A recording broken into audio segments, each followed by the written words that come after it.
Kwa hapo unaishi peke yako kwa bachelor, uko na a small family, this is for you. Fully automatic washing machine ya Skyworth ya 8 kg wash and spin. This one goes for only 42,000 Kenyan shilling. Unaipata hapa Tenza. Tumesema ni fully automatic front load, na tulisema front load kwa sababu hapa ndo unaweka your load. This is the controlling. Unaona ni mpya, mali safi safi, controlling knob yako. Hii ni on and off. Hii ni ya kudelay. Tulisema delay ni if you want to start washing after 2 hours, unaweza set sai, unaweka delay after 2 hours itaanza kujiosha.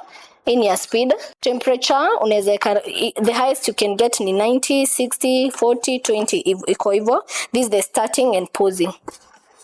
Hii nao tu ni controlling. Tulisema ukicontrol inajidisplay hapa. Ukienda kwa cotton hivyo itajidisplay hapa the amount, the time yenye ita take time kufua. Na hii fully automatic unaipata hapa Atenza, na tuko located for Nakumatt Lifestyle Mezzanine 1 shop number 2. Na ukishop na website yetu unapata discount, unaipata na 41,500. So you can shop with our website which is www.atenzahomeappliances.co.ke.